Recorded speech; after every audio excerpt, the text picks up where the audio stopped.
130,000 Indians study in Australia every year. That's very welcome. The Modi government has opened the window for foreign branch campuses to be established in India. I've spoken recently to Brendan O'Connor, our skills minister. He loves visiting India. Well, look, there's lots of fields, Vishu, where Australia and India are working very closely together, but one that I'm particularly passionate about is skills. This country is growing very fast, but everyone knows that to fill that growth, much greater number of young people in particular will have to be skilled. And Australia already has a very mature skills system led by our TAFE institutions.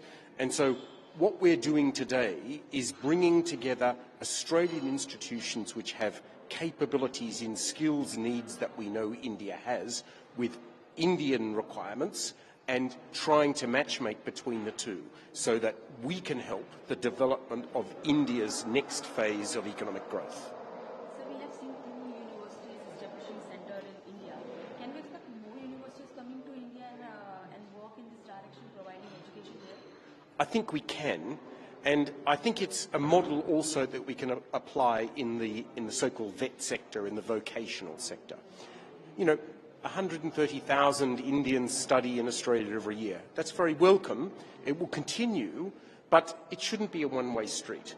And there's an opportunity now because the Modi government has opened the window for foreign branch campuses to be established in India.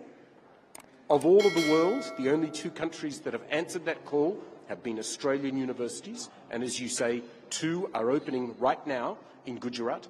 There are more that are in the queue. I speak to them every week.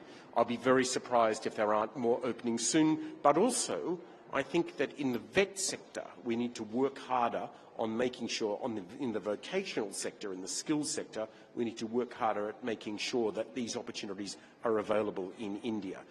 Not for every family is it appropriate for a family member to go to Australia.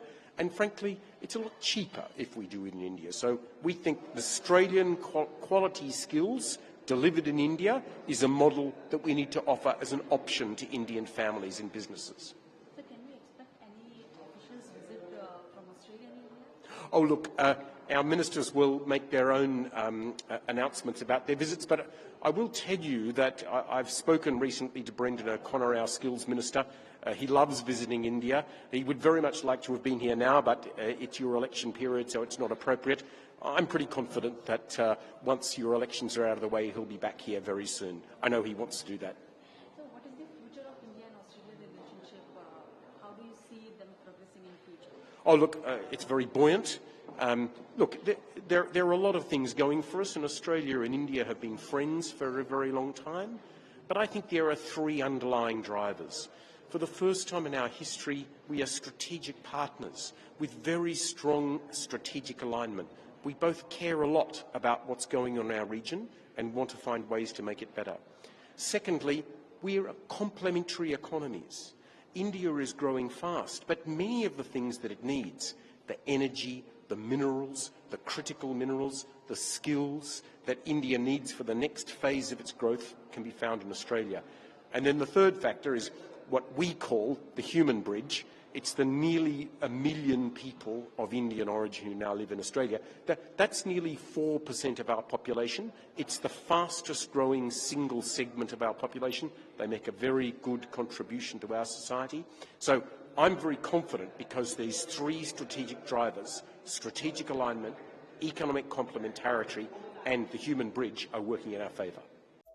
Subscribe to Midday India. Get direct notifications on all our videos by clicking on the bell icon.